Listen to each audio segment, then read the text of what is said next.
বিসমিল্লাহ সালাতু ওয়াসসালামু আলা রাসূলিল্লাহ ওয়া আলা আলিহি ওয়া আসহাবিহি ওয়া মান ওয়ালা আম্মা বাদ। আমি শুরু করি মাওলানা রুমি এর একটা গল্প দিয়ে। মাওলানা রুমি আপনি জানেন বিখ্যাত রুমি। সে রুমি এবং বিশেষ করে ইয়াংদের খুবই প্রিয় হবেন রুমি নিশ্চয়ই। রুমি তিনি যাচ্ছিলেন, জালালউদ্দিন রুমি আপনার নাম জানেন। তিনি যাচ্ছিলেন একটি জঙ্গল দিয়ে, সেখানে দেখলেন একটা মোটা সোটা তিতির পাখি। তিনি পাখিটাকে ধরলেন, এরপর সিদ্ধান্ত নিলেন, মানে সিদ্ধান্ত নিচ্ছিলেন তিতির পাখিটাকে কি ঝলসে আগুনে ঝলসে খাবেন নাকি এটাকে রান্না করে খাবেন। তিনি চিন্তা করছিলেন। তিতির পাখি কোনোভাবে বুঝতে পারলো যে তিনি তাকে জবাই করে খাবেন, কিছু একটা প্ল্যান করছেন। তিতির পাখি তাকে লক্ষ্য করে বলে উঠলেন যে মাওলানা, আপনি তো চিন্তা করছেন আমাকে জবাই করে খাবেন, কিভাবে খাবেন সেটা নিশ্চয়ই প্ল্যান করছেন। আপনার জীবনে কি গোশত আপনি কম খেয়েছেন? আমাকেই খেতে হবে এই প্ল্যান কেন করছেন? বরং আমাকে ছেড়ে দেন, আমি আপনাকে 3টি উপদেশ দেব। মাওলানা রুমি চিন্তা করলেন ভালোই তো, আচ্ছা আমাকে তুমি বলো। বলে না, আমাকে ছেড়ে দিতে হবে, তাইলে কেবলমাত্র আমি আপনাকে উপদেশ দেব। বলে তোমাকে ছেড়ে দিলে তারপরে তো তুমি চলে যাবে, এরপরে তো তুমি আমাকে ফাঁকি দেবা, তা হবে না, তুমি আমাকে উপদেশ দাও। বলে আচ্ছা ঠিক আছে, আপনি আমাকে ধরে রাখেন, একটা উপদেশ ধরা অবস্থায় দিয়ে বাকিগুলো আমাকে ছেড়ে দিয়েন। বলে আচ্ছা বলো।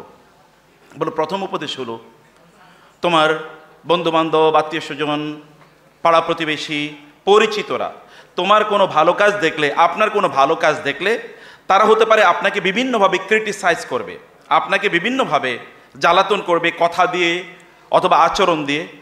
আপনি ওই দিকে একেবারে ভ্রুক্ষেপ করবেন না। আপনার জীবনে যে গোল আছে, লক্ষ্য আছে, উদ্দেশ্য আছে, সেটা নিয়ে আপনি কন্টিনিউ চলতে থাকবেন। তাইলে at the end of the journey আপনি সফলতা অর্জন করতে পারবেন। মাওলানা রুমি চিন্তা করলেন, আরে পাখি তো বিউটিফুল অ্যাডভাইস দিচ্ছে, ভালোই তো, আর চমৎকার তো। বলে বাকি 2টা কিন্তু দেবো না, কি করতে হবে? ছেড়ে দিতে হবে। ও আচ্ছা ঠিক আছে, যাও ছেড়ে দিলাম। এখন গাছের ডালে গিয়ে পাখিটি বসলো। বসার পর পাখি বলল যে, এবার তিনি বললেন তাহলে দ্বিতীয় উপদেশ যাও। বলে দ্বিতীয় উপদেশ হচ্ছে আপনার জন্য অতীত নিয়ে কোনোদিনই কি করবেন না, অতীত নিয়ে কোনোদিন আফসোস করবেন না। যা চলে গেছে সেটা নিয়ে আফসোস করবেন না, বরং প্রেজেন্ট নিয়ে বাঁচুন, ভবিষ্যৎ নিয়ে পরিকল্পনা করুন। যেমন ধরেন, এখন আপনাকে একটা ঘটনা বলি। এই যে আমার পেটে খুবই দামি 2 কেজি মূল্যবান পাথর ছিল, খুবই দামি। এইটা যদি আপনি আমাকে ধরে রাখতেন এবং জবাই করতেন, ওই পাথর আপনি পেলে আপনার 14 গোষ্ঠী বসে বসে খাইতে পারতো রাজার মতো করে। এই যে আপনি একটা বড় ভুল করেছেন। এটা শোনার পরেই তো রুমির মাথা গরম। এবার রুমি তার পিছনে দৌড়াচ্ছে তারে ধরার জন্য, আর ওই পাখি এক ঢাল থেকে আরেক ঢালে যাচ্ছে। রুমি যখন ক্লান্ত, তখন তিতির পাখি বলল, দেখেছেন এই যে মাত্র আপনাকে যে উপদেশটা দিলাম এটাই তো আপনি ভুলে গেলেন। আমি না বলেছি অতীত নিয়ে আপনি কোনো টেনশন করবেন না? তা আপনি তো অতীত নিয়েই পড়ে আছেন। আমাকে ছেড়ে দিয়েছেন, আপনি কি আর আমাকে ধরতে পারবেন? তা তো পারবেন না। তাহলে অতীত নিয়ে পড়ে আছেন, কারণ আপনাকে প্রেজেন্ট নিয়ে, ভবিষ্যৎ নিয়ে পড়ে থাকার দরকার ছিল। বলে তাইলে ঠিক আছে, তুমি এবার আমাকে 3 নম্বর উপদেশটা দাও, 3 নম্বর উপদেশটা দাও। তিনি বললেন 3 নম্বর, মানে পাখি বলল 3 নম্বর উপদেশটা হলো, যিনি আপনার উপদেশ শুনতে চান না তাকে উপদেশ দিয়েন না। এখন বলেন আমি কি করব? আপনারা শুনবেন তো উপদেশ? ওকে, মাশাআল্লাহ, জাযাকুমুল্লাহ খায়র। এটা নাসিরউদ্দিন হুজ্জা এক জায়গায় গিয়েছিল, আপনারা জানেন তো। ওইখানে যাওয়ার পর মানে তাকে আসলে বিপদে ফেলতে চেয়েছিল, কারণ যেখানে যান ওইখানে সুন্দর কথা বলেন তিনি, প্রশ্নের উত্তর ভালো করিয়ে দেন। তো এবার এমন প্রশ্ন করলো যে প্রশ্নের উত্তর উনি জানেন না। এখন লোকেরা চিন্তা করলো যে আপনারা কি এখানে মোটামুটি সব কিছু জানেন? বলে হ্যাঁ, আমরা মোটামুটি জানি। আচ্ছা ঠিক আছে, উনি যে প্রশ্নটা করেছেন এই প্রশ্নটার উত্তর কারা কারা জানেন? তো একেবারেই জানেন এরকম তোর বলতে পারেন। একদল লোক হাত তুললো একেবারে হালকা করে যে জানি, আর আরেক দল হাত তোলে নেই। তিনি বললেন যে যারা জানেন তারা ওনাদেরকে জানিয়ে দেন আসসালামু আলাইকুম রহমতুল্লাহ। তো আমি হয়তো বা যা বলবো হতে পারে most of the things will be known to you, but still it is a reminder. এটা একটা রিমাইন্ডার, কারণ আল্লাহ সুবহানাহু ওয়া তাআলা বলেছেন ফাযাক্কির ফাইন্না যিকরা তানফাউল মুমিনিন। মুমিনদেরকে স্মরণ করিয়ে দিন, কারণ মুমিনদেরকে যদি স্মরণ করিয়ে দেওয়া হয় তাহলে মুমিনরা তাতে উপকৃত হয়। আজকে যার বিষয়ে আমি আপনাদেরকে এখানে বলতে এসছি, তিনি হচ্ছেন the most revolutionary man on the earth, on the surface of the earth. এই পৃথিবীতে আল্লাহ সুবহানাহু ওয়া তাআলা যাকে সবচেয়ে বেশি পরিবর্তন করার জন্য পাঠিয়েছেন, সেটা কি সোশ্যাল লেভেলে, সেটা কি পলিটিক্যাল লেভেলে, সেটা কি ফ্যামিলি লেভেলে, সেটা কি ইকোনমিক লেভেলে, অথবা সেটা কি ইন্টারন্যাশনাল লেভেলে, যেই কোনো বা রিলিজিয়াস লেভেলে, এমন কোনো জায়গা নেই যেই জায়গায় তিনি পরিবর্তন আনেননি, অথবা তিনি যথাযথ পরিবর্তন আনেননি, সবচেয়ে পরিবর্তন আনেননি। তিনি 1500 বছর আগে যে পরিবর্তন এনেছেন, সেই পরিবর্তনের কল্যাণের উপর আমরা মানবজাতি এখনও দাঁড়িয়ে আছি। আমি সেই বিষয়গুলো বলবো আপনাদেরকে। আমি জানি যে আপনার খুবই educated as well enlightened audience, অতএব আপনাদের জন্য যে বিষয়গুলো অনেক বেশি রেলেভেন্ট, আমি সেগুলো কিছু উল্লেখ করার চেষ্টা করব। তৎকালীন সমাজের অবস্থা কী ছিল, কেবল আমি একটা স্ক্র্যাচে ওই জায়গায় শুধুমাত্র আপনাদেরকে নিয়ে যেতে চাই। আপনি জানেন রাসূলুল্লাহ সাল্লাল্লাহু আলাইহি ওয়াসাল্লামের সাথীরা, তারা মক্কায় অত্যাচার না সহ্য করতে পেরে তারা চলে গিয়েছিলেন, প্রথম হিজরত করলেন আবিসিনিয়াতে। সেখানে তার চাচাতো ভাই জাফর ইবনে আবি তালেব ছিলেন, এবং একবার চিন্তা করে দেখেন যে তার মেয়ে পর্যন্ত সেখানে যায়, কারণ ওসমান রাদিয়াল্লাহু তাআলা আনহু হিজরত করেছেন। একজন মানুষ তার আপন কন্যা এবং জামাতা তারাও হিজরত করেছেন, অনেকে এখানে শাহাদাত বরণ করেছেন, বাকিরা রক্তাক্ত, এবং তিনি মক্কায় তাকে দাওয়াতি কাজ করতে দেয়া হচ্ছে না। স্টিল তিনি প্রচণ্ড কম্পোজড অ্যান্ড পিসফুল হয়ে তিনি তার দাওয়াতি কার্যকলাপ পরিচালনা করছেন, এবং সমাজের রিফরমেশনের জন্যে তিনি তার সামনে এজেন্ডা কি, তার সামনে ইস্যু কি, তিনি স্পষ্ট করে দিয়েছেন। কখনো তিনি এইরকম ক্যামোফ্লেজ গ্রহণ করেন নাই যে জাহেলিয়াত এবং ইসলামের মধ্যে দ্বন্দ্বটা কোথায়, এই দ্বন্দ্বটা একটু ক্যামোফ্লেজ করে একটু ঢেকে রেখেছেন, এরকম কোনো অবস্থায় করেন নাই, বরং স্পষ্ট করে দিয়েছেন মানুষ যেন বুঝতে পারে কোথায় দ্বন্দ্বটি, কোথায় জাহেলিয়াত রয়েছে এবং কোথায় রয়েছে ইসলামের আলো। জাহেলিয়াতের অন্ধকার এবং ইসলামের আলোর মধ্যকার রেখাটি তিনি স্পষ্ট করে বিভাজন করে দেখিয়েছেন, এবং সকল অবস্থায় যে কোনো সিচুয়েশনে, even when was under the threat of losing his life, যখন তার জীবন বিপন্ন, এমন একটি অবস্থায় তিনি ওই রেখাটাকে সামান্য একটু ব্লার হতে দেন নাই। এটা আমাদের জন্য একটা বিশাল চ্যালেঞ্জ। আমরা অনেক সময় কম্প্রোমাইজ করে ফেলি, কেউ তিনি কম্প্রোমাইজ করেন নাই। তিনি জানেন এটি কম্প্রোমাইজ করার জায়গা নয়। এবং রাসূলুল্লাহ সাল্লাল্লাহু আলাইহি ওয়াসাল্লাম এর এই সাথীরা যারা আবিসিনিয়াতে হিজরত করে গিয়েছেন, তাদেরকে সেখান থেকে নিয়ে আসার জন্যে তৎকালীন চৌকস দুইজন ডিপ্লোম্যাট তারা গেলেন। এর মধ্যে একজন হচ্ছেন জায়েদ বিন রাবি, আরেকজন হচ্ছেন আমর ইবনুল আস। তারা গিয়ে নাজ্জাশীর সাথে দেখা করলেন। নাজ্জাশীকে বললেন যে আমাদের দেশ থেকে একদল ইয়াং ম্যান, তারা তাদের পরিবারের সাথে সম্পর্ক ছিন্ন করে আপনাদের দেশে চলে এসেছে, তাদের পরিবার কান্নাকাটি করছে। আমরা being responsible people in the society, আমরা এসেছি তাদেরকে আমাদের দেশে ফিরিয়ে নিয়ে আসার জন্যে। নাজ্জাশী চিন্তা করলেন, সম্রাট এম্পারার, তিনি চিন্তা করলেন ভালোই তো, যাদের লোক তারা নিয়ে যাবে তাতে আমার কি। তিনি তাদেরকে নিয়ে যাওয়ার অনুমতি দিলেন। কিন্তু এই কথা যখন জাফর ইবনে আবি তালেব শুনলেন, তিনি নাজ্জাশীর কাছে গেলেন এবং বললেন আমাদের তো কথা আছে, আমাদের কথা আপনাকে শুনতে হবে, আচ্ছা বলেন। তিনি জাফর ইবনে আবি তালেব রাদিয়াল্লাহু তাআলা আনহু তিনি বললেন, আইয়ুহাল মালিক, ও the king, O the emperor, হে সম্রাট, কুন্না কওমান আহলা জাহিলিয়াতিন, আমরা জাহিলি যুগের লোক ছিলাম। নাবুদুল আসনাম, মূর্তি পূজা করতাম। ওয়ানাকুলুল মাইতা, মৃত প্রাণী খেতাম। ওয়ানাতিল ফাওয়াহিশ, অশ্লীল কাজ করতাম। ওয়ানাক্তাউল আরহাম, আত্মীয় স্বজনদের সাথে সম্পর্ক ছিন্ন করতাম। ওয়ানুসিউল জিওয়ারা, যারা প্রতিবেশী আছে সোসাইটিতে, সমাজে যারা আমাদের সাথে বসবাস করত, তাদের সাথে আমরা খুবই খারাপ আচরণ করতাম। ওয়ায়াকুলুল কাউইয়্যু মিন্নাদ দাঈফ, আমাদের মধ্যে যারা শক্তিশালী তারা দুর্বলদেরকে হত্যা করত, তারা দুর্বলদের সম্পদগুলো লুণ্ঠন করে নিয়ে যেত।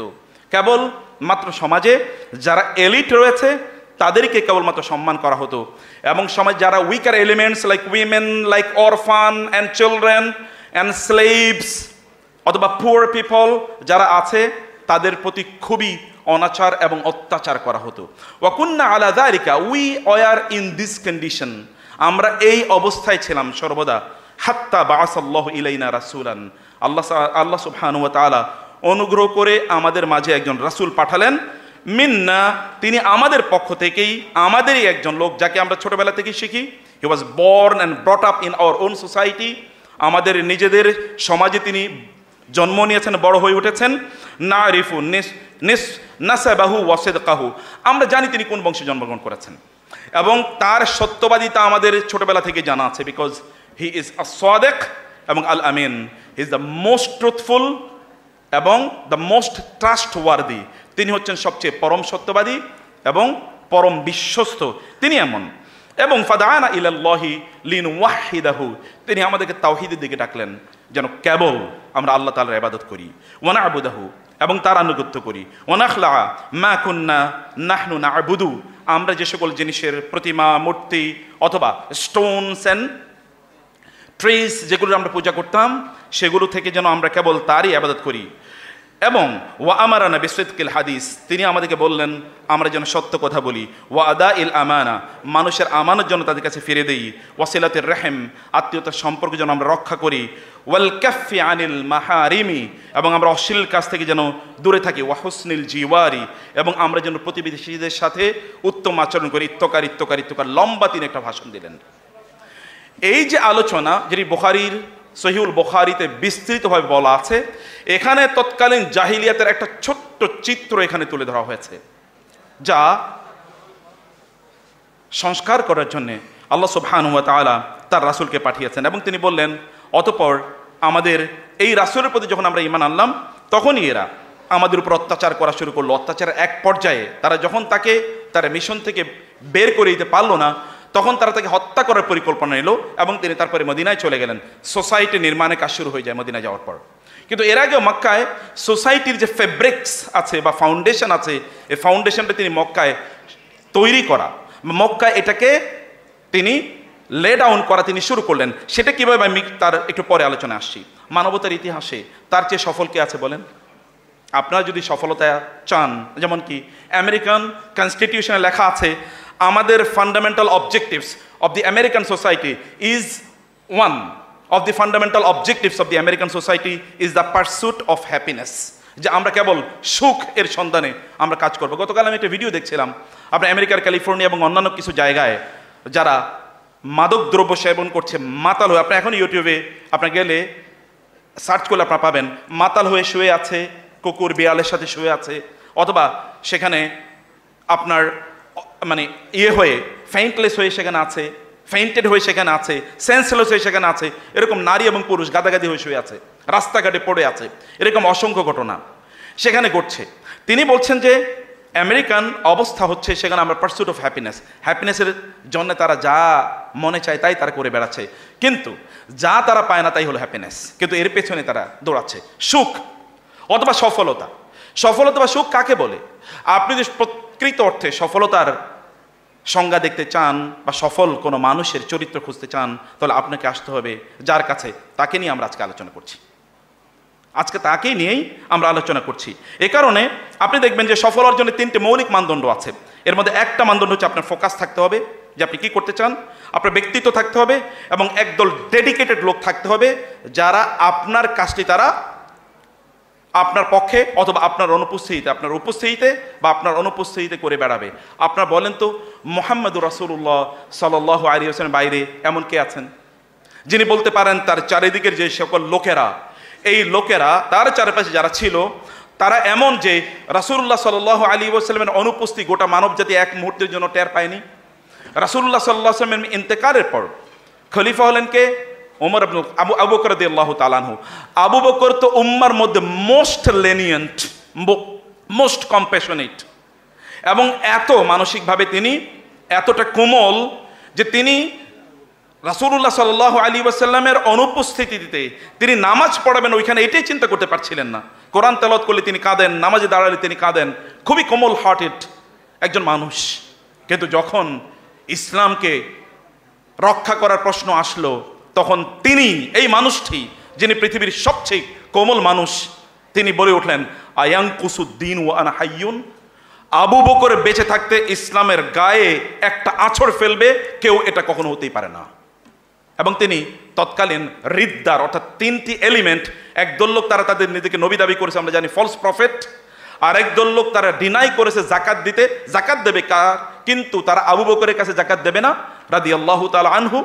এবং 3 নম্বরে একদল লোক তার অ্যাপোস্টেসি, যেটাকে বলা অ্যাপোস্টেট মানে তার মুরতাদ হয়ে গেল। এই যে তিনটা বিশাল ঘটনা, ওমরের মতো ব্যক্তি এখানে পেরেশান হয়ে গিয়েছেন। যখন ওমরকে তিনি ডাকলেন, তিনি বললেন, ওমর আমি এদের বিরুদ্ধে যুদ্ধ করতে চাই। ওমর বললেন, আপনি যুদ্ধ করবেন? এই তিনটা ফ্রন্টে চারিদিকে এরকম বিদ্রোহ, এত বিদ্রোহী গ্রুপের বিরুদ্ধে কিভাবে যুদ্ধ করা যায়? আবু বকর রাদিয়াল্লাহু তাআলা বললেন, ওমর জান, খাওয়ানুন মানে জাব্বারুন ফিল জাহিলিয়াতি খাওয়ানুন ফিল ইসলাম। জাহিলি যুগে তো আপনাকে বাঘ হিসেবে আমি চিনতাম, কিন্তু ইসলামে এসে কোনো আপনি দুর্বল হয়ে গেলেন কেন? ঠিক আছে, আপনার সাহায্য লাগবে না, আমি একাই যুদ্ধ করব। কিছুক্ষণ পরে ওমর ফিরে এসে বললেন, ওয়াল্লাহি লাকাদ রাআইতু আন্নাল্লাহ কাদ শারাহা সাদরা আবি বকর লিল কিতাল। আল্লাহর কসম করে বলি, আবু বকর, আমি যখন ফিরে যাচ্ছিলাম তখন আমার অন্তরে এরকম ইলহাম হলো যে আল্লাহ তাআলা আপনার হৃদয়টাকে যুদ্ধের জন্য প্রশস্ত করে দিয়েছেন। অতএব you are right, you are on the right front, আমি আপনার পক্ষে আছি, যুদ্ধ করব। এরকম একজন ব্যক্তি। আপনি বলেন তো, রাসূলুল্লাহ সাল্লাল্লাহু আলাইহি ওয়াসাল্লাম ইন্তেকালের পর তার চারপাশ যত লোক ছিল, যতজন ছিল, তাদের অবস্থা কি ছিল? ঐতিহাসিক বালাজুরি তিনি বলেছেন, যখন মুহাম্মদ রাসূলুল্লাহ মক্কায় আসেন, আরবে তিনি আসেন, তখন আরবে লেখাপড়া জানতো কেবলমাত্র 17 জন লোক, কেবলমাত্র। এর মধ্যে আবার নারী একজনও ছিলেন না। যখন তিনি ইন্তেকাল করেন তখন প্রায় 1.5 লক্ষ লোক তারা লেখাপড়া জানে। আপনি জানেন বর্তমান পৃথিবীতে আমরা তো এমন একটা সোসাইটিতে, এমন একটা পৃথিবীতে বসবাস করছি, সেখানে প্রায় প্রচুর পরিমাণ লোক তারা শিক্ষিত। বাংলাদেশে প্রায় 40 ঊর্ধ্ব মেডিকেল কলেজ আছে, সরকারি, এরপরে তো বেসরকারি আছেই। আপনাদের এখানেও শুনলাম প্রচুর পরিমাণ নারীরা এখন শিক্ষা, এখানে শুনলাম যে 2/3 হচ্ছে এখানে ফিমেল স্টুডেন্টস, এবং অন্যান্য মেডিকেল কলেজগুলোতে গিয়ে আমরা একই দৃশ্য দেখেছি, সেখানে ফিমেল স্টুডেন্টদের সংখ্যা মেলদের চেয়ে অনেক বেশি। তার মানে অনেক এগিয়ে যাচ্ছে, আলহামদুলিল্লাহ। কিন্তু এখনও জানেন এই পৃথিবীতে বিএ পাস করা লোকের সংখ্যা কত আনুপাতিক জানেন? মাত্র 2%। গোটা পৃথিবীতে বিএ পাস করেছে, ব্যাচেলর ডিগ্রি নিয়েছে, এরকম লোকের সংখ্যা মাত্র 2%। অথচ আমরা কিন্তু ইউনিভার্সিটির অভাব দেখি না। বাংলাদেশে প্রায় শতাধিক ইউনিভার্সিটি আছে, এর প্রাইভেট ইউনিভার্সিটি, এরপরে পাবলিক ইউনিভার্সিটি তো আছেই। এমতো অবস্থায়ও আমেরিকাতে প্রায় 10,000-এর মতো ইউনিভার্সিটি আছে বলে বলা হয়। তাহলে এত বেশি ইউনিভার্সিটি থাকার পরেও শিক্ষার হার তাইলে কোথায় গিয়ে দাঁড়িয়েছে? শিক্ষার হার কোথায় গিয়ে দাঁড়িয়েছে? মাত্র 2% লোক তারা বিএ পাস করেছে বলে এটা ধরা হয়। তাহলে মোস্ট সাকসেসফুল ম্যান যদি আপনি পৃথিবীতে দেখতে চান, সেটা যেই কোনো ফ্রন্টে হোক না কেন, আপনার ফ্যামিলি লাইফ অথবা আপনার social life, you will have to come to only 1%। তিনি হচ্ছেন মুহাম্মদ রাসূলুল্লাহ সাল্লাল্লাহু আলাইহি ওয়াসাল্লাম। তার ইন্তেকালের পর এক একজনই যথেষ্ট। যদি আপনি উসামা ইবনে জায়েদের কথা বলেন, বাইজান্টাইনদের বিরুদ্ধে, বাইজান্টাইন মানে হচ্ছে তৎকালীন রোমান এম্পায়ার, অর্থাৎ আধুনিক ইউরোপ, দুটো পাওয়ার যদি গোটা পৃথিবীকে নিয়ন্ত্রণ করে আমরা বলি, একটা আমেরিকান কন্টিনেন্টাল পাওয়ার বা আমেরিকান পাওয়ার, ইউরোপিয়ান পাওয়ার। এই ইউরোপিয়ান পাওয়ার ছিল রোমান পাওয়ার। এই রোমানদের বিরুদ্ধে যুদ্ধ করার জন্য একজন যুবককে পাঠানো হয়েছে, তার বয়স মাত্র 18 অথবা 17। এরকম একজন নয়, এরকম অসংখ্য, এরকম হাজারো যুবক ছিলেন যারা রাসূলুল্লাহ সাল্লাল্লাহু আলাইহি ওয়াসাল্লামের অনুপস্থিতি কাউকে টেরই পেতে দেন নাই।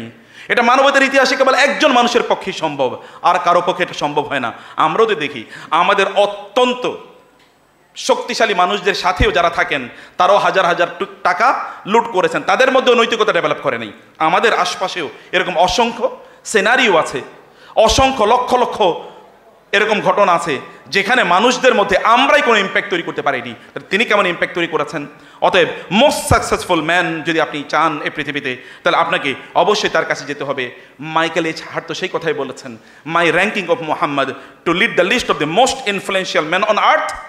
আমার মুহাম্মদ সাল্লাল্লাহু আলাইহি ওয়াসাল্লামকে যে আমি এই পৃথিবীর সবচেয়ে প্রভাবশালী মানুষ হিসেবে নির্বাচন করেছে আমার বইয়ে, দ্য 100 বইয়ে, এটা হতে পারে কেউ প্রশ্ন করবে, কার হয়তো বা এই ব্রুটা বড় করে দেবে, তার হয়তো কপালে একটা ব্রু কুঞ্চন থাকবে, কিন্তু আমি জানি রিলিজিয়াস অ্যান্ড সেকুলার গ্রাউন্ডে, অর্থাৎ দুনিয়া এবং আখেরাত, দিন এবং দুনিয়া, এই দৃষ্টিতে তার ধারে কাছেও কেউ আসতে পারে না। সফলতার সংজ্ঞা যদি আমরা বলি, তাহলে তার ধারে কাছেও এই পৃথিবীর কেউ আসে না। পৃথিবীর সবচেয়ে আকর্ষণীয় কেন্দ্রবিন্দু কিন্তু এই মুহাম্মদ রাসূলুল্লাহ সাল্লাল্লাহু আলাইহি ওয়াসাল্লাম, সবার আকর্ষণীয় কেন্দ্রবিন্দু। এমন কোনো দিন নাই যেদিন তার ব্যাপারে লেখা হয় না, এমন কোনো দিন নাই যেই দিন তার ব্যাপারে লেখা হয় না অথবা তার ব্যাপারে আলোচনা করা হয় না। পৃথিবীর ওই পশ্চিম প্রান্ত থেকে শুরু করে পূর্ব প্রান্ত পর্যন্ত এমন ন্যানো সেকেন্ড পর্যন্ত যায় না যেই ন্যানো সেকেন্ডে কোনো না কোনো মেম্বার থেকে এইরকম উচ্চারিত হয় আশহাদু আন্না মুহাম্মাদার রাসূলুল্লাহ। এমন ন্যানো সেকেন্ড পর্যন্ত যায় না। আর যদি নামাজের কথা বলি, তাহলে তো আমরা আল্লাহুম্মা সাল্লি আলা মুহাম্মদ, আল্লাহুম্মা বারিক আলা মুহাম্মদ। একজন মানুষ বলেন তো, এই পৃথিবীতে একজন মানুষ বলেন তো, who can compare to Muhammad সাল্লাল্লাহু আলাইহি ওয়াসাল্লাম in terms of this respect and honour and love? আপনি বলেন, পৃথিবীর একজন মানুষের কথা বলেন যার বিরুদ্ধে কেউ যদি একটা টু শব্দ করে তাহলে গোটা পৃথিবী আন্দোলিত হয়ে যায়। আপনি একজন মানুষের নামই বলতে পারেন, তার নাম হচ্ছে মুহাম্মদ সাল্লাল্লাহু আলাইহি ওয়াসাল্লাম। পৃথিবীতে কেবল একজন মানুষের নামই বলতে পারেন যার নাম এই পৃথিবীর সবার কাছে প্রিয়। সবচেয়ে বেশি যে নামে লোকেরা তাদের নিজের নামকরণ করে সেই নামটি হচ্ছে মুহাম্মদ সাল্লাল্লাহু আলাইহি ওয়াসাল্লাম। এইরকম পৃথিবীর একমাত্র মানুষ যাকে নিয়ে মানুষ কথা বলাটাকে তার প্রেস্টিজের ইস্যু মনে করে, যে তার ব্যাপারে একটু কথা বললে আমি একটু কি হব, একটু জাতে উঠতে পারবো। লেটেস্ট আমি একটা বই পড়ছিলাম, এই বইয়ের রাইটার তিনি একজন খ্রিস্টান। তিনি বললেন মুহাম্মদ সাল্লাল্লাহু আলাইহি ওয়াসাল্লামের উপর আমি তার জীবনীটা লিখলাম। এই জীবনীটা লেখে আমি তার প্রতি কোনো অনুগ্রহ করি নাই, বরং আমি আমার নিজের প্রতি অনুগ্রহ করেছি। কিভাবে? তার উপর বই লেখার কারণে পৃথিবীর এলিট ক্লাসের লেখকদের তালিকায় আমার নামটাও ঢুকলো। এবং এই জন্য রাসূলুল্লাহ সাল্লাল্লাহু আলাইহি ওয়াসাল্লামের কবি তিনি হাসান ইবনে সাবিত তিনি বলেছেন, মা ইন মাদাহতু মুহাম্মাদান বিমাকালাতি ওয়ালাকিন মাদাহতু মাকালাতি বিমুহাম্মাদি। আমি যখন মুহাম্মদের জন্য কবিতা লিখি তখন আমি তার প্রশংসা করি না, বরং আমি আমার কবিতাটার প্রশংসা করছি। আমি তার সম্মান বাড়াই না, বরং আমার কবিতাটার অ্যাকসেপ্টেবিলিটি আমি বাড়ালাম, কারণ তার নাম নিলে এখানে ব্লেসিং থাকবেই। রাসূল ইসলামকে এই কথা বলেন নাই? জিবরিল এসে আমাকে বললেন যে আপনার উপর দরুদ পড়বে, আল্লাহ তাআলা তাকে 10 বার রহম নাজিল করবেন তার উপর। একবার দরুদ পড়লে আল্লাহ তাআলা তাকে 10 বার রহম দেবেন। অর্থাৎ আল্লাহর স্পেশাল রহমত। আল্লাহ নিজে যে কাজটি করেন তিনি আমাদেরকে সেই কাজটি করতে বলেছেন। ইন্নাল্লাহা ওয়া মালাইকাতাহু ইউসাল্লুনা আলান নবী ইয়া আইয়ুহাল্লাযীনা আমানু সাল্লু আলাইহি ওয়া সাল্লিমু তাসলিমা। তিনি একমাত্র মানুষ যার নিকটবর্তীরা তাকে সবার চেয়ে বেশি ভালোবাসতেন, তার কাছের লোকেরা তাকে সবার চেয়ে বেশি ভালোবাসতেন। আমরা এখানে কেউ হলফ করে বলতে পারবো না আমার কাছের লোক আমাকে সবার চেয়ে বেশি ভালোবাসে, কেউ বলতে পারবো না। আই চ্যালেঞ্জ, কেউ বলতে পারবে না এটা যে আমার মা আমাকে সবার চেয়ে বেশি ভালোবাসে, আমার বাবা আমাকে সবার চেয়ে বেশি ভালোবাসে। আর আপনারা যারা ইয়াং এখনো বিয়ে করেন নাই তাদের কথা নাইলে বাদ দিলাম, আমরা যারা বিবাহিত এই কথা হলফ করে বলতে পারবো না আমার বউ আমার সবার চেয়ে বেশি ভালোবাসে। বরং দেখবেন পৃথিবীর সকল পুরুষরা যখন তারা ব্যাংকে অ্যাকাউন্ট খোলে তখন তারা নমিনি লাগায় বউরে, কিন্তু সকল নারীরা যখন তারা ব্যাংকে অ্যাকাউন্ট খোলে তখন তার ভাইরে অথবা মামারে বা চাচারে বা বাবারে তারা নমিনি লাগায়, স্বামীরে নমিনি লাগায়। এইরকম ঘটনা আমি খুব কম দেখেছি। আমার বোনরা অবশ্য অন্যভাবে নেবেন না, এটা আমার আশপাশে যারা আছে তাদেরকে দেখে এটা আমার অভিজ্ঞতা আর কি। এমনকি তাদের কাছে কোনো টাকা থাকলেও এই টাকা স্বামীর কাছে কোনোদিন তারা এটা রাখবে না, মনে করবে যে তো শিয়াল খেয়ে ফেলবে। ঘটনা একেবারে যে মিথ্যা এরকম না, মানে সেফ জায়গা এটা না, সেফ কাস্টডি না, কিন্তু অন্য জায়গায় রাখে। কিন্তু আপনি দেখেন তো মুহাম্মদ রাসূলুল্লাহ সাল্লাল্লাহু আলাইহি ওয়াসাল্লামের তার নিকটবর্তীরা তাকে কি বলেন? আপনি কি একটা জায়গায় দেখাতে পারবেন যেই জায়গায় কেউ তার কোনো স্ত্রী তাকে বলেছেন ইয়া মুহাম্মদ? কোথাও বলতে পারবেন? কোথাও বলতে পারবেন তার মেয়েরা তাকে বলেছে ইয়া আবাতি, হে বাবা? কোথাও বলতে পারবেন? কোথাও বলতে পারবেন তার চাচা তাকে বলেছে ইয়া ইবনি, হে আমার ভাতিজা, ইয়া ইবনা আখি বা এরকম কিছু, ও মাই নেফিও, অথবা তার ফুফুরা তাকে বলেছে হে ভাতিজা? একটা জায়গায় দেখাতে পারবেন? একটা জায়গায় দেখাতে পারবেন না। তার স্ত্রীরাও বলে ইয়া রাসূলুল্লাহ, এবং তার মেয়েরাও বলে ইয়া রাসূলুল্লাহ, এবং তার ফুফুরাও বলে ইয়া রাসূলুল্লাহ, তার চাচিও বলে ইয়া রাসূলুল্লাহ, তার চাচাও বলে আমির হামজা বলে ইয়া রাসূলুল্লাহ। ইয়া রাসূলুল্লাহ ছাড়া কোনো শব্দ নাই। এইরকম রেফারেন্স, এইরকম রেসপেক্ট পৃথিবীর একজন মানুষই কেবল অর্জন করেছে, তিনি হচ্ছেন মুহাম্মদুর রাসূলুল্লাহ সাল্লাল্লাহু আলাইহি ওয়াসাল্লাম। তার সবচেয়ে প্রিয়জনরা তার প্রতি সবার আগে আস্থা রেখেছে, তার সবচেয়ে প্রিয়জনরা তার কাছে তার প্রতি সবার চেয়ে আস্থা রেখেছে। কে? যেমন খাদিজাতুল কুবরা রাদিয়াল্লাহু তাআলা আনহা is the first one to accept Islam. প্রথম ইসলাম গ্রহণ করেছেন। দ্বিতীয় ইসলাম গ্রহণ করেছেন কে? তার চাচাতো ভাই আলী ইবনে আবি তালেব। অথবা দ্বিতীয় ইসলাম গ্রহণ করেছে তার বন্ধু আবু বকর ইবনে সিদ্দিক, অথবা আবু বকর সিদ্দিক, আবু বকর ইবনে কুহাফা সিদ্দিক। অথবা দ্বিতীয় ইসলাম গ্রহণ করেছে তারই পালক পুত্র, তারই কৃতদাস হিসাবে যাকে কিনে নিয়ে এসছেন পালক পুত্র যায়েদ ইবনে হারেসা। বলেন তো তার আশপাশের লোকেরা তার প্রতি সবার আগে ইসলাম গ্রহণ করে, এটি কিভাবে সম্ভব? এইটা কেবল মানবতার ইতিহাসে একজন ব্যক্তির জন্য এটা সম্ভব হয়েছে, তিনি হচ্ছেন মুহাম্মদ রাসূলুল্লাহ সাল্লাল্লাহু আলাইহি ওয়াসাল্লাম। শত্রুদের অন্তর জয় করার ক্ষেত্রে তার কোনো তুলনা নাই। আমাদের বন্ধুরা আমাদের প্রতিনিয়ত শত্রু হয়, কিন্তু তার শত্রুরা প্রতিনিয়ত কি তার বন্ধু হয়ে যায়। তাকে হত্যা করার জন্য আসে কিন্তু তার কাছে আত্মসমর্পণ করে। ওমরের ঘটনা কে না জানে বলেন? ওমরের ঘটনা কে জানে? রাদিয়াল্লাহু তাআলা আনহু হত্যা করতে এসেছেন রাসূলুল্লাহ সাল্লাল্লাহু আলাইহি ওয়াসাল্লামের কাছে, রাসূলুল্লাহ সাল্লামকে, কিন্তু তিনি কি হয়েছেন? He slaughtered the animalistic nature or feature in him. তার মধ্যে যে একটা হত্যা করার প্রবণতা ছিল এটাই তিনি এখানে হত্যা করে গেলেন, বরং তিনি আত্মসমর্পণ করলেন এবং তিনি বললেন ইসলাম গ্রহণের পর, ইয়া রাসূলুল্লাহ, ইসলাম কি সত্য ধর্ম নয়? আপনি কি সত্য নবী নন? এবং এই কি নয় কোরআন কি সত্য নয়? হ্যাঁ, সবই সত্য। তাহলে আমরা গোপনে কেন ইসলাম প্রচার করছি? মাত্র আসছেন হত্যা করার জন্য, এখন তাহলে গোপনে কেন প্রচার করছি? কি করতে হবে ওমর? আমি প্রকাশ্যে ইসলাম প্রচার করতে প্রচার করতে চাই। যাও, you are allowed and permitted, যাও, তুমি সেটাই করো।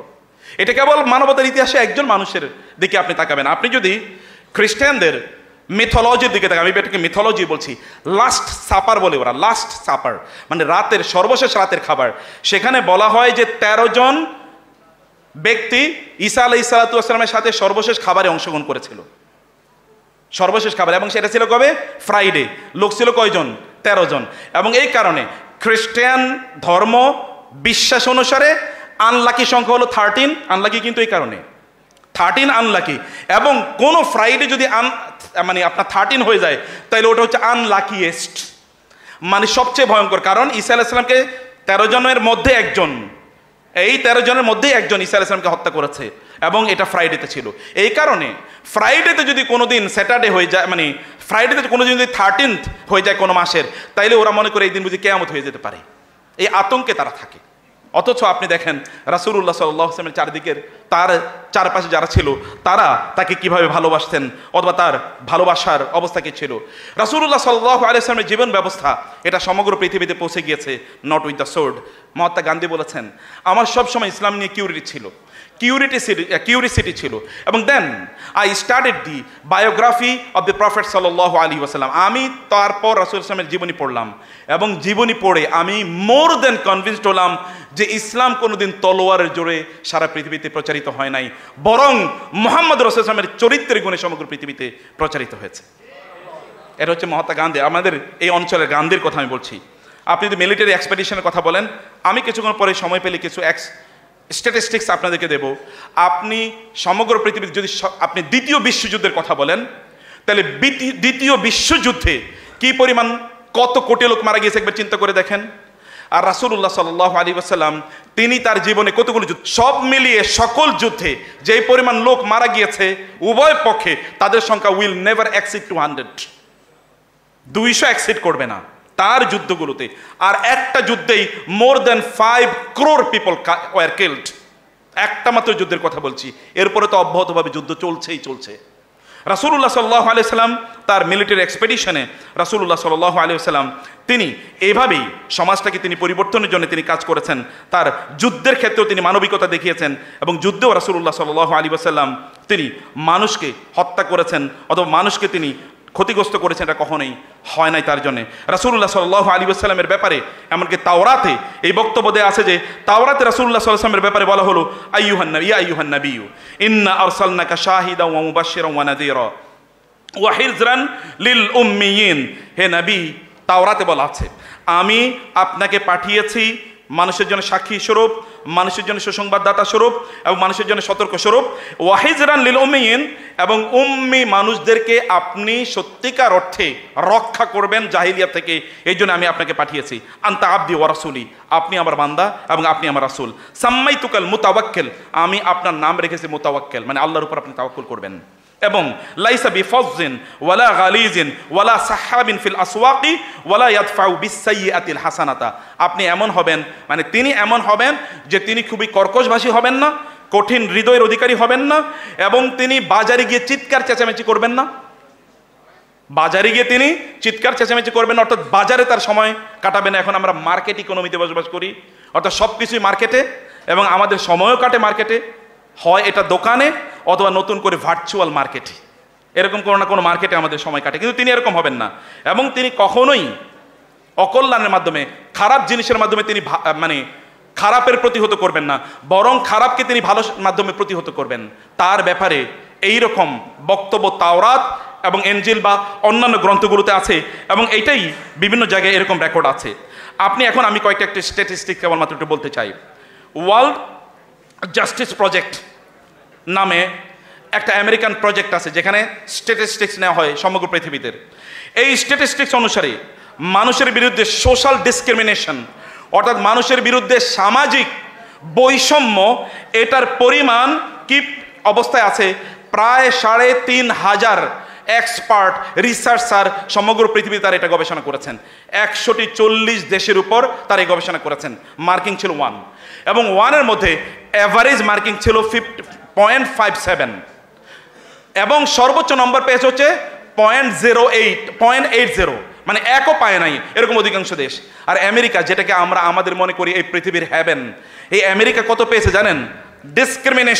discrimination against women, discrimination against the black people, discrimination against the non-American natives, non-Americans অথবা non-American বা ইমিগ্রেন্টসদের ব্যাপারে, অথবা ডিসক্রিমিনেশন এগেনস্ট দ্য পুয়ার, গরিবদের ব্যাপারে ডিসক্রিমিনেশন কি, এই রকম বেঞ্চমার্কিংয়ে আমেরিকা 140 দেশের মধ্যে আমেরিকার অবস্থান হলো 104তম। আমরা যেটাকে আমাদের স্বপ্নের দেশ মনে করি, এইরকম একটা দেশে স্ট্যাটিস্টিক হলো এইরকম অবস্থায়। আপনি দেখেন তো এখনও যদি এই পৃথিবীতে, যেমন HIV এর কথা আপনি জানেন, HIV-র ভ্যাকসিন যেই দেশগুলোতে তৈরি হয়, কারণ এখানে ভ্যাকসিন তৈরি করার জন্য লেবার লাগবে, কম দামে লেবার পাওয়া যায় ইন্ডিয়াতে বা এরকম দেশে, ওই দেশে অধিকাংশ লোক হয়তো ধরেন HIV-তে মারা যায়, ওই দেশে ওই ওষুধে বিক্রি হয় না। বাংলাদেশের গার্মেন্টসের কথা বলেন তো, সবচেয়ে দামি গার্মেন্টসগুলো বাংলাদেশে বিক্রি হয়, একটাও বিক্রি হয় না, কিন্তু যারা বানায় ওরা একটাও এফোর্ড করতে পারে না কেনার জন্য। আমি এটাকে ভিন্নভাবে বলছি না, আমি বলছি এইরকম একটা ডিসক্রিমিনেটরি ওয়ার্ল্ডে আমরা বসবাস করছি, সেখানে কোনো সত্যিকার অর্থে আমরা যে বৈষম্যের কথা বলছি, এই বৈষম্য আসলে কেউ দূর করতে পারেনি বা কেউ এই বৈষম্য দূর করেও নি। আমরা যদি পৃথিবীর সম্পদের কথা বলি, আপনারা জানেন যে আমেরিকাতে প্রায় এরকম 80 থেকে 90 জন লোক আছে যারা বাংলাদেশের মতো 40টা দেশ তারা কিনে ফেলতে পারবে, এরকম প্রপার্টি তাদের মধ্যে আছে, মানে এরকম সম্পদ তাদের কাছে আছে। আবার এই গোটা পৃথিবীর 2% মাত্র মানুষ 98% সম্পদ তারা ভোগ করে, আর বাকি যে 1% বা 2% এটা বাকি লোকেরা ভোগ করে। এই পৃথিবীতে এখন দারিদ্র্যের অবস্থা কি আপনি জানেন?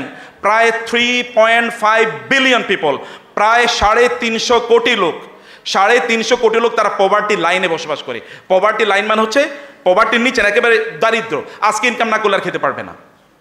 কিন্তু আপনি জানেন যে শুধু আমেরিকাতে, শুধুমাত্র যদি গ্লোবাল, আমরা যদি এন্টারটেনমেন্ট বাজেটের কথা বলি, গ্লোবাল এন্টারটেনমেন্ট, যেমন ধরেন বক্স অফিসে যে সকল সিনেমা, অথবা ধরেন আপনি হলিউড যে সকল সিনেমা বানায় বা ঢালিউড যে সকল সিনেমা বানায়, বা এই যে ইন্ডিয়ার এটার নাম কি কি আচ্ছা হলিউড না, এটা হলো আপনার বোম্বে বলিউড যে সকল সিনেমা বানায়, এই সকল সিনেমা মিলে এই বাজেটটা হলো গ্লোবাল এক্সপেন্ডিচার হচ্ছে $3 ট্রিলিয়ন। $3 ট্রিলিয়ন। শুধুমাত্র এই $3 ট্রিলিয়ন এক বছরে তারা যা খরচ করে এই তথাকথিত সিনেমা নির্মাণের জন্য, এইটা যদি দারিদ্র বিমোচনের জন্য ব্যবহার করা হতো, তাহলে গোটা পৃথিবীতে এক বছরে দারিদ্রকে মিউজিয়ামে রেখে দেওয়া যেত। কিন্তু এই নিয়ে তো কোনো আলোচনা নাই। আপনি কি জানেন গ্লোবালি মিলিটারি এক্সপেন্ডিচার কতটুকু, ইনক্লুডিং বাংলাদেশ?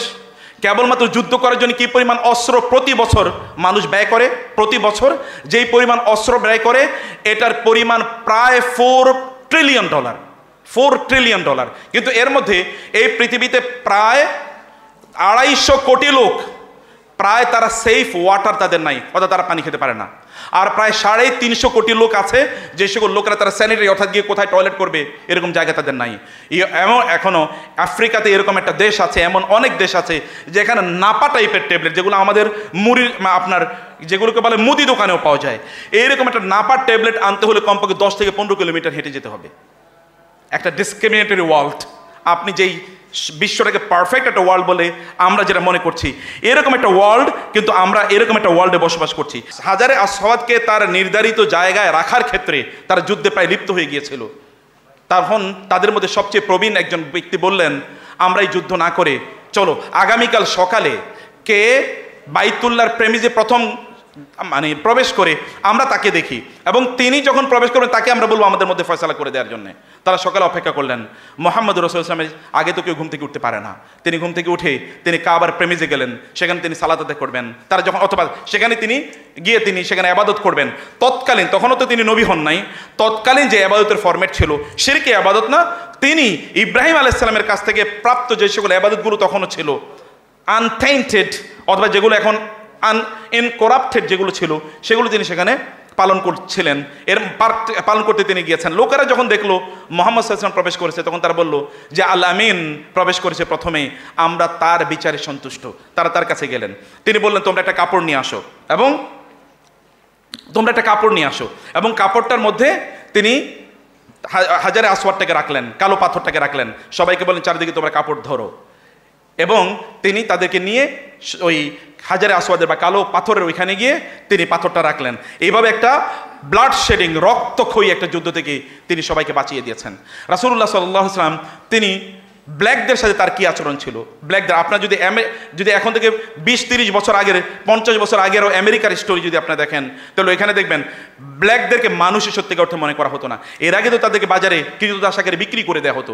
এমনকি আমি গতকালও একটা স্ট্যাটিস্টিক্স পড়ছিলাম যে ব্ল্যাকদের যখন চিকিৎসা করো, যে আপনাদের এটা জানা দরকার, তখন তাদেরকে অ্যানেস্থেসিয়া দেওয়া হতো না। মনে করতো ব্ল্যাকদের আবার কষ্ট কি, এগুলো এমনিই চিৎকার চেঁচামেচি করে। ব্ল্যাকরা তো অত ওই রকম মানের মানুষ না, অতএব তাদের যখন অপারেশন বা সার্জারি করা হবে তখন ওইখানে অ্যানেস্থেসিয়ার প্রয়োজন নাই, এইভাবে করা হতো।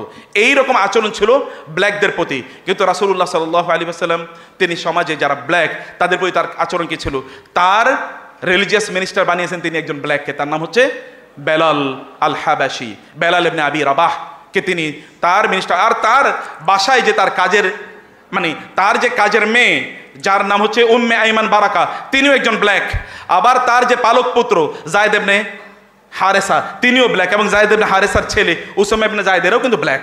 কিন্তু ব্ল্যাকের উপর ভিত্তি করে বা complexion, the colour of the body, এর উপর ভিত্তি করে তিনি সামান্যতম কোনো ডিসক্রিমিনেশনও তিনি কারো প্রতি করেন নাই। এখনও আমরা দেখি যে সবচেয়ে উন্নত শিক্ষা কেবল তারাই পায় যারা একটু এলিট শ্রেণীর লোক। আপনারা জানেন যে ব্রিটেনের প্রায় 20 জন প্রধানমন্ত্রী এসেছে কেবল একটা মাত্র কলেজ থেকে, একটা মাত্র স্কুল বা কলেজ থেকে। মানে ওইখানে সব বড় লোকের বাচ্চারা পড়ে এবং তারাই কি এখানে রাষ্ট্র পরিচালনা করে। আমাদের দেশেও আপনি দেখবেন রাষ্ট্র পরিচালনা করা এটা কেবল একটা এলিট শ্রেণীর লোকের কাজ, সাধারণ মানুষ ওইখানে অংশগ্রহণ করতে পারে না। কিন্তু রাসূলুল্লাহ সাল্লাল্লাহু আলাইহি ওয়াসাল্লামের অবস্থা দেখেন তো, তিনি কেবল এলিটদেরকে বেছেছেন রাষ্ট্র পরিচালনা করার জন্য। যেমন এর আগে আমি উসামা বিন যায়েদের কথা বলেছি, আরও বিভিন্ন জায়গায় তিনি, অথবা যায়েদ ইবনে হারেসা মুতার যুদ্ধে তিনি শাহাদাত বরণ করেছেন, অথবা আব্দুল্লাহ ইবনে রাওয়াহা মুতার যুদ্ধে শাহাদাত বরণ করেছে, এরা সেনাপতি ছিল।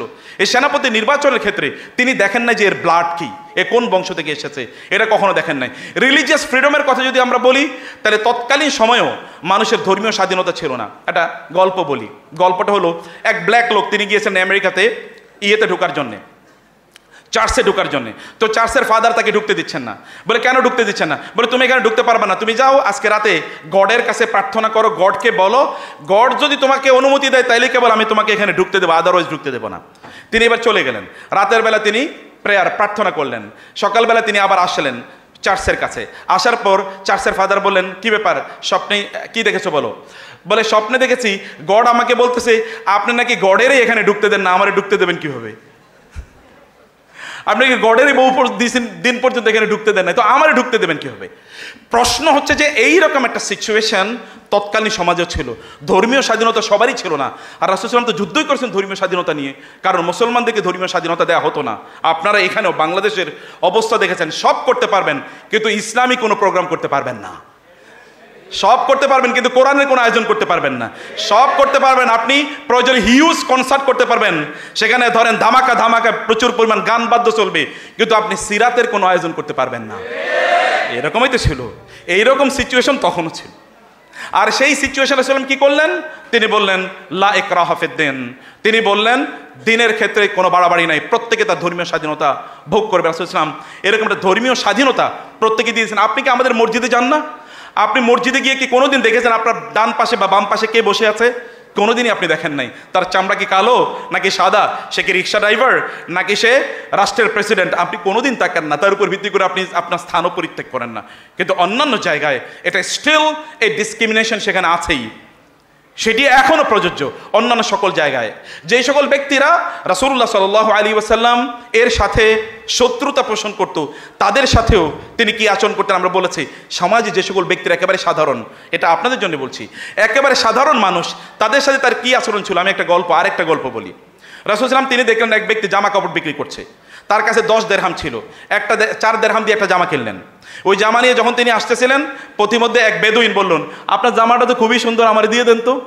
রাসূল সাল্লাল্লাহু গা থেকে খুলে জামাটা দিয়ে দিলেন। এবার তিনি আবার ওই বেদুইনের কাছে গেলেন, ওই জামা বিক্রেতার কাছে গেলেন, গিয়ে তিনি আরেকটা জামা 10 দিরহাম দিয়ে কিনলেন। কিনে তিনি যাচ্ছিলেন, দেখলেন একটা মেয়ে, একটা ব্ল্যাক মেয়ে, একটা কাজের মেয়ে রাস্তায় কাঁদতেছে। লিমা তাবকি, কাঁদছো কেন তুমি?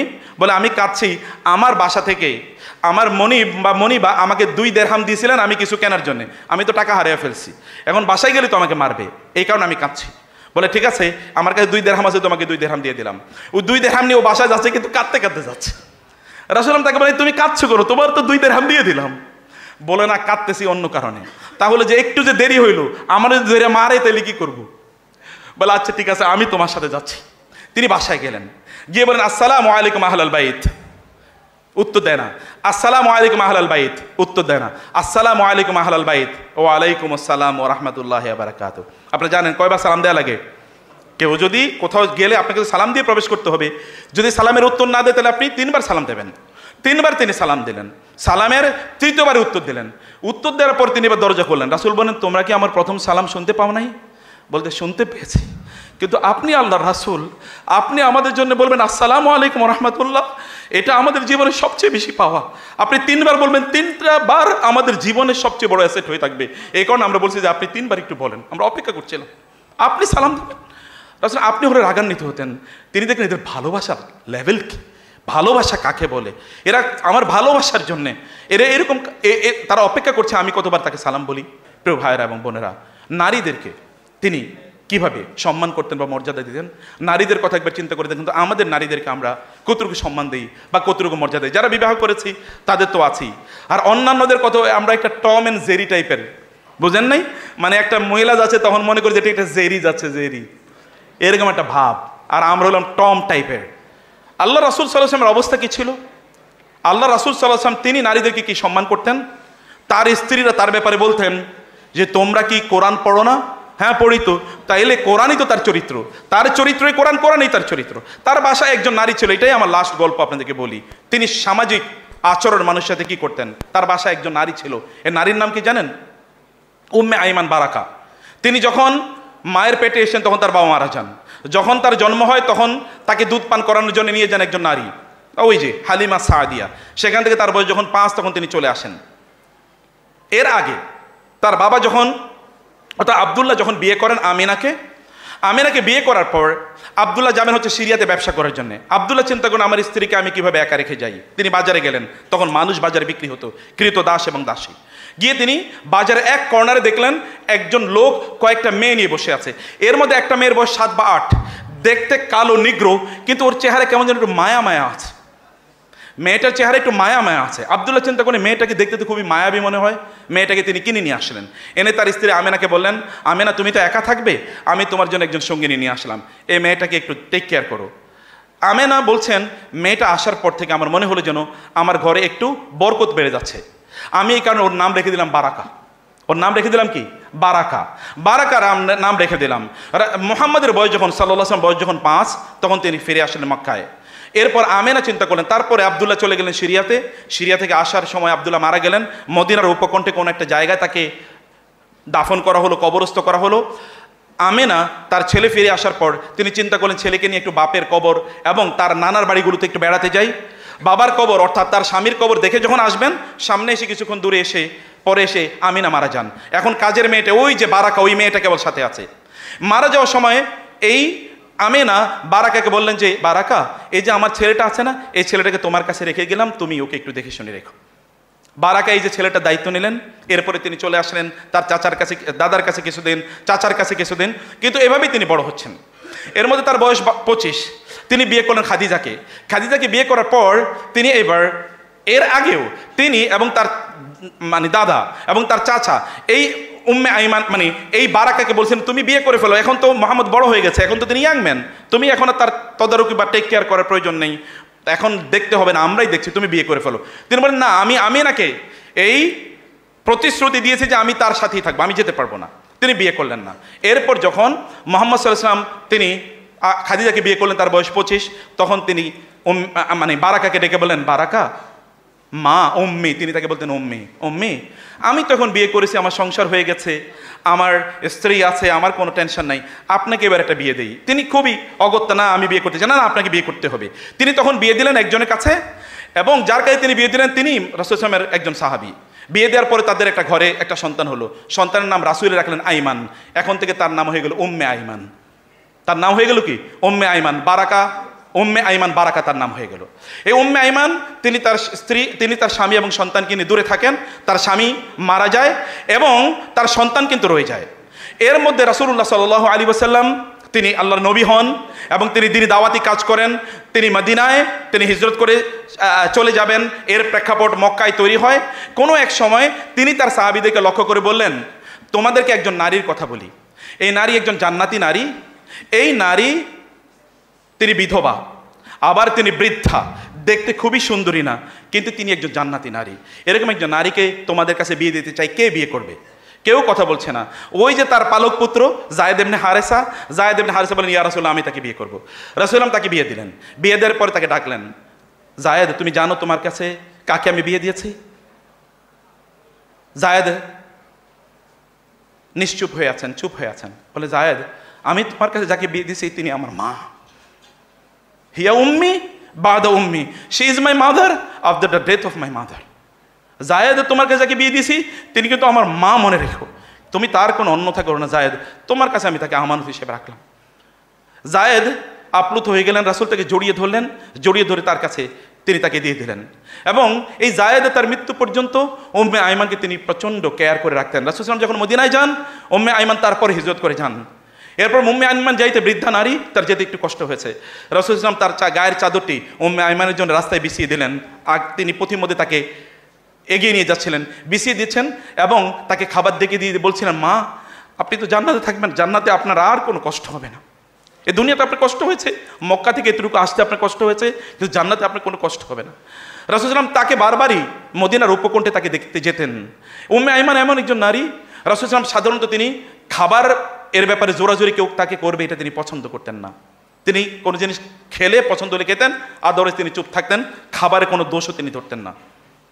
কিন্তু উম্মে আইমান একজন নারী, কখনো কখনো রাসূল সাল্লাল্লাহু আলাইহি ওয়াসাল্লাম তার স্ত্রীদের ঘরে ঢুকতেন খাবারের জন্য, খাবার আছে কিনা, না খাবার নাই, তাহলে আমি রোজা রাখছি।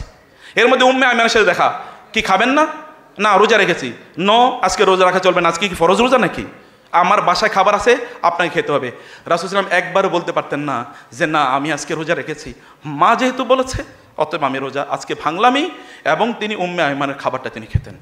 কখনো কখনো তিনি খাবার নিতে, না আমি আর খাবো না, আমার বেশি আর খাওয়া হবে না, না আমি আপনাকে আরেকটু দেবো, আপনাকে আরেকটু খেতে হবে।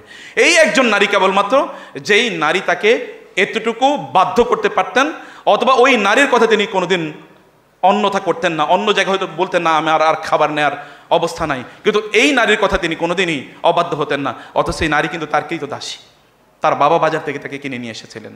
আপনি যদি সত্যিকার অর্থে একটা সমাজ বিনির্মাণ করতে চান, যদি মানুষের পাশে দাঁড়াতে চান, যদি কল্যাণ করতে চান, তাহলে আপনাকে তারই আদর্শ আপনাকে লালন করতে হবে। তিনি যখন হেরা গুহা থেকে যখন তিনি বের হয়ে আসছিলেন, তখন তিনি তার স্ত্রীকে এসে বললেন, জাম্মিলুনি, আমাকে কম্বল দিয়ে আবৃত করুন, কারণ আমি মনে করছি যে আমি কোনো ভয়ঙ্কর কোনো কিছু একটা দেখেছি। তিনি তাকে বলেন, কি হয়েছে? বলে, এরকম এক্সপিরিয়েন্স আমি করেছি। তিনি বলেন, না, কখনো হতে পারে না, কাল্লাহ লা ইউকজিক আল্লাহু আবাদা, কখনো হতে পারে না, আল্লাহ আপনাকে কখনোই লাঞ্ছিত করবেন না। কারণ হচ্ছে কি? 5টি কারণ। সোশ্যাল অ্যাক্টিভিটিস, ইন্নাকা লা তাসিলুর রাহিমা ওয়া তাহমিলুল কাল্লা ওয়া তাকসিবুল মাদুমা, এবং ওয়া তাকরিউদ দাইফা ওয়া তুঈনু আলা নাওয়াইবিল হাক্কি। না, আপনি কখনো লাঞ্ছিত হবেন না, কারণ আপনি প্রচুর পরিমাণ সামাজিক কাজ করেন। যে সকল লোকের অসহায়, দরিদ্র, এই সকল লোকদের জন্য আপনি ইনকাম করেন। মানুষ বিপদে পড়লে আপনি সেখানে এগিয়ে যান মানুষকে সাহায্য করার জন্য। আপনি আত্মীয়তার সম্পর্ক রক্ষা করেন, আপনি প্রতিবেশীদের সাথে ভালো আচরণ করেন, এবং আপনি মেহমানদারি করেন, আপনি সুন্দর করে কথা বলেন, আপনি মানুষকে কখনো কষ্ট দেন না। এইরকম কখনোই হতে পারে না। সম্মানিত ভাইয়েরা এবং বোনেরা, রাসূলুল্লাহ সাল্লাল্লাহু আলাইহি ওয়াসাল্লামের লাস্ট গল্পটা বলার লোভ সামলাতে পারছি না। আল ইরাশি নামক একটা গল্প আছে, এটা বিখ্যাত গল্প। এটা আবু জাহেলের সাথে গল্পটির ঘটনা। আবু জাহেল এক ইরাশ নামক একটা অঞ্চল আছে আরবে, মক্কায়। ইরাশ ওই কবিলা থেকে এক লোক আসলো অনেকগুলো সুন্দর সুন্দর উট নিয়ে মক্কা বিক্রি করার জন্য। আপনি দেখেন সমাজে আপনার যে বৈষম্য বিরোধী কাজ করেছেন, আমি কেবল সেই কথাটা আপনাদেরকে বলছি। আল্লাহ রাসূল কিভাবে বৈষম্য বিরোধী কাজ করলেন। রাসূলুল্লাহ সাল্লাল্লাহু আলাইহি ওয়াসাল্লাম তিনি তখন নবী। এর মধ্যে ওই ব্যক্তি ইরাশ, গল্পটা মনে রাখবেন, এটা বিখ্যাত গল্প। ইরাশ নামক, তাকে বলা হয় ইরাশি, কিসসাতুল ইরাশি নামে এটা বিখ্যাত। ইরাশ আসলেন, ইরাশ অঞ্চলের ওই লোক আসলেন। আসার পরে ওই লোক তিনি তার উটগুলো বাজারে বিক্রি করবে। এর মধ্যে আবু লাহাব দেখেছে লোকগুলো, আবু জাহাল দেখলো, এবং আবু জাহাল বললো, এত সুন্দর উট? বলে, হ্যাঁ বিক্রি করবা, হ্যাঁ বিক্রি করবা। কত? বলে এত, বলে তুমি কি আমাকে চেনো? না, আপনাকে চিনি না। এই লোকজনকে জিজ্ঞেস করো আমি কে, আমি হচ্ছে মক্কার নেতা, অতএব আমি তোমার নোটগুলো নিয়ে গেলাম, আজ আমি তো টাকা নিয়ে আসি নাই বাজারে, কালকে তোমাকে দেবো।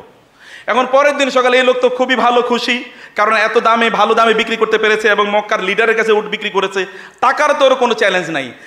তিনি এবার ওইখানে সময় টময় কাটাচ্ছেন, বাইতুল্লাহ যাচ্ছেন, আবাদত করছেন। পরের দিন সকালে গেলেন আবু জাহেলের দরজায় গিয়ে টোকা দিলেন, কে? আমি অমুক। তুমি কি? আমি তো তোমাকে চিনি না। আরে মনে নাই, গতকাল না আমার কাছ থেকে আপনি উটগুলো নিয়ে আসলেন? তুমি কি পাগল হয়ে গেছো? গতকাল মানে? গতকাল মানে কি? আমি তোমাকে কোনোদিন দেখি না, চিনি না। এই লোক তো পাগল, বলে কি?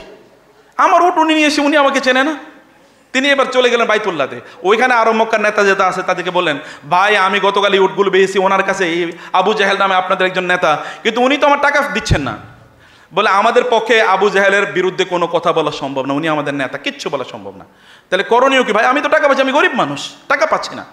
এর মধ্যে রাসূল ইসলাম আসতেছিলেন, দেখে বলেন ওই যে আসতেছেন মোহাম্মদ, ওনার কাছে যাব এবং উনি গিয়ে আবু জাহেলের বলুক। ওদের চিন্তা ছিল মুহাম্মদ সাল্লাল্লাহু আলাইহি ওয়াসাল্লাম যদি আবু জাহেলের কাছে যায় তাহলে আবু জাহেল ওনাকে মারবেন, অত্যাচার করবেন, জুলুম করবেন, এতে ওদের একটা কি জিঘাংসা, প্রতিহিংসা, এটা মানে সার্থক হবে। তার রাসূলকে ওই ব্যক্তি বুঝলেন যে আচ্ছা ঠিক আছে তার কাছে যায়, তিনি তো আর জানেন না। তিনি গিয়ে বললেন, ইয়া মুহাম্মদ, আবু জাহেলের কাছে আমি আমার উট বিক্রি করেছি, তিনি তো টাকা দিচ্ছেন না, আপনি একটু সুপারিশ করুন। বলে আসেন। এবার তিনি তাকে হাত ধরে নিয়ে যাচ্ছেন আবু জাহেলের কাছে। ভালো করে খেয়াল করুন, তিনি আবু জাহেলের কাছে নিয়ে গেলেন, দরজা টোকা দিলেন, কে? মোহাম্মদ। মোহাম্মদ আনতা, আপনি কেন? আপনি এসছেন? এই যে এই লোকটাকে নিয়ে এসছি। ও কেন? ওর ওট না আপনি গতকাল কিনেছেন, ওর টাকাটা দেওয়ার জন্য আমি আপনাকে বলতে এসেছি, ওর টাকাটা দিয়ে দেন। আবু জাহেল এর মধ্যে টাকা, তার চোখগুলো বড় হয়ে গেছে। এবার আচ্ছা দাঁড়ান দাঁড়ান দাঁড়ান, ঠিক আছে আমি টাকা নিয়ে আসতেছি। ঘরের মধ্যে গিয়েছে, এনে ওই লোকটাকে টাকা দিয়ে দিয়েছে। এর মধ্যে পেছনে যারা আছে তারা বললো, কি ব্যাপার, আবু জাহেল আজকে এরকম কাজ করলো, ঘটনা কি? এটা তো হওয়ার কথা না, আবু জাহেল তো এরকম করার কথা না। যখন রাসূল সাল্লাল্লাহু আলাইহি ওয়াসাল্লাম ওই লোকটাকে নিয়ে গেলেন, তিনি চলে গেলেন, তিনি খুবই খুশি। এর মধ্যে আবু জাহেল বললেন, তোমরা তো বুঝো নাই, মোহাম্মদ যখন এসছে তখন তার পেছন দিক দিয়ে কি বিশাল দেহি কিছু একটা যেন আমি দেখতে পেয়েছি। আমার মনে হচ্ছিল সে আমার দিকে যেভাবে তাকিয়ে আছে, আমি যদি টাকা ফেরত না দেই তাহলে ও আমাকে হত্যা করে ফেলবে। আসলে জিবরিল এসেছিলেন রাসূল সাল্লামের পাশে দিয়ে, সাথী দিয়ে এরকম এসেছিলেন। আপনি একবার চিন্তা করে দেখেন তো, আপনার শত্রুর কাছে আরেকজনের টাকা পাওয়ানোর জন্য আপনি কি যাবেন কোনোদিন? ও তো চেহারাই আপনি দেখতেছেন, ভাই ওর সাথে আমার শত্রুতা, ওর চেহারা দেখে আমি হারাম ঘোষণা করছি। কেউ তিনি যান, because he is the most social human being on earth. আল্লাহ তাকে সোশ্যাল রিফরমেশনের জন্য পাঠিয়েছেন। কুমিল্লা মেডিকেল কলেজের এটা একটা যুগান্তকারী আয়োজন। আমি স্যারকে ধন্যবাদ জানাচ্ছি এই বিউটিফুল আয়োজনের জন্যে, এবং I feel honoured to be invited here. আমি যা রাসূলের জীবন সম্পর্কে যতটুকু আপনাদের সামনে বলতে পেরেছি, এটা হচ্ছে বিশাল মহাসমুদ্রের এক ফোঁটা পানির চেয়েও কম। কাজ হলো তার জীবনী পড়া। আপনারা একটা বই পড়বেন, তিনি কেমন ছিলেন, বাংলায় বইটি অনুবাদ হয়েছে, আরবিতে বইটি হলো কাইফা আমালাহুম, তিনি কেমন আচরণ করতেন মানুষের সাথে, তিনি কেমন ছিলেন। বইটি লিখেছে সালেহ আল মুনাজ্জিদ, সালেহ আল মুনাজ্জিদ, সালেহ আল মুনাজ্জিদ, বিখ্যাত লেখক, আরবিয়ান কিন্তু অস্ট্রেলিয়ান সিটিজেন, এখন অসাধারণ লেখক। বইটা অনেক বিশাল ভলিউমের। এখানে তিনি আপনি পাবেন রাসূল সাল্লাল্লাহু আলাইহি ওয়াসাল্লামের সামাজিক আচরণ কেমন ছিল। অবশ্যই বইটা পড়বেন, বইটা অ্যাভেলেবল, আর বেস্ট সেলার বই, এটা পৃথিবীতে বেস্ট সেলার বই। আমি আজকেও আস্তে আস্তে ওই বই কিছু পড়ছিলাম, কিন্তু আলোচনাটার অধিকাংশ বই থেকে নেওয়া হয়নি। আল্লাহ সুবহানাহু ওয়া তাআলা সত্যিকার অর্থে আপনারা যে আয়োজনটা আজকে শুরু করেছেন, এটা যেন অব্যাহত থাকে, যতদিন পর্যন্ত এই প্রতিষ্ঠান থাকবে ততদিন, এবং এটা সাদকায়ে জারিয়া হিসেবে আপনাদের জন্য কাজ করুক, আল্লাহর কাছে সেই তৌফিক কামনা করছি।